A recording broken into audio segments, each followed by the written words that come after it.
سر ته دومره مالداره سړی او بیا دې ځان نه غریب جوړ کړی ته چېرته روان یې؟ خلکو نه روټۍ غوښتلو دپاره. خلکو نه روټۍ غواړي؟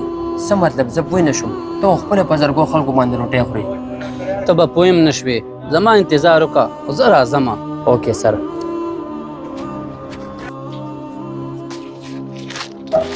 دې ځای نه پاسه چېرته به بل ټیبل باندې کښېنه. ته لږې چا راوستې؟ سر ډېر زیات توکې شوی یم. نو چوکې شوې نو زه څه وکړمه؟ خو لږه روټۍ راته میلاو شوې وه، ډېره به ښه وه. پاسه دې ځای نه چېرته بل ځای کې کښېنه. دلته کې زه خپلې خېټې ډکولو راغلی یم، ستا نه. 2 ورځو نه مې څه نه دي خوړلي او زه تا نه پیسې نه غواړم، روټۍ را باندې وخوره.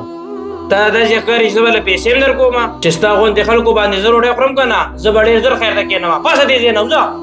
سر د انسانیت دپاره را باندې روټۍ وخوره. نشته ما کې انسانیت منسانیت، خو ته راته ده ووایه چې ته به دې ځای نه پاسې که زه یې په تیکو تیکو پاسومه. صحیح ده جي چې څنګه ستا خوښه یې. وروره وایه څه به خورې؟ کښېنه دلته. نورجانه خو ما سره پیسې نشته. چې پیسې سره نشته نو زه په تا څنګه روټۍ وخورم؟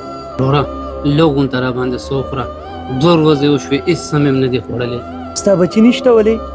بچي څه زما په دې دنیا کې هېڅ څوک هم نشته.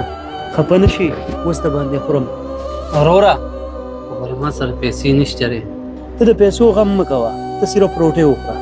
ستا په دې دنیا کې څوک نشته، هغې دپاره خو زه څه نشم کولی، خو په تا باندې روټۍ خوړی شم. وروره الله تعالی دې تا ډېر خوشحاله کړي او ستا د ژوند ټولې مسلې د الله تعالی حل کړي. وروره د انسان د ژوند نه د مسلې کله هم نه ختمېږي. ولې وروره څه شوي دي؟ څه درته ووایم، زه او زما ورور به د دوکان چلولو او بیا زما ورور اکسیډنټ وکړو. دومره خطرناک اکسیډنټ یې وکړو چې اوس هم د هغه علاج چلیږي. ډېرې پیسې مې پرې ولګولې، اوس پته نشته چې څومره به پرې لګي، د کوم ځای نه به یې پیدا کوم. وروره ته خو خپله پیاله نه ډېر پریشان یې او بیا هم په ما باندې پرې روټۍ خورې.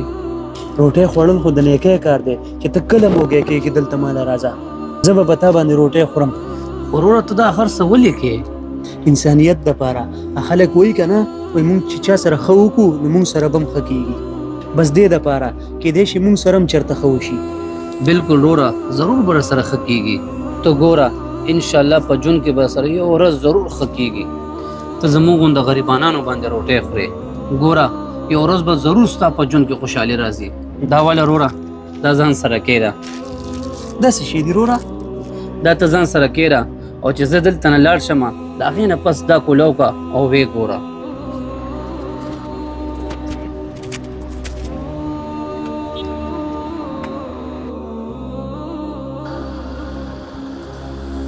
زما په خیال دا چېرته فرشته وه، زما مدد کولو له راغلې وه. یا الله ستا لاک لاک شکر دی.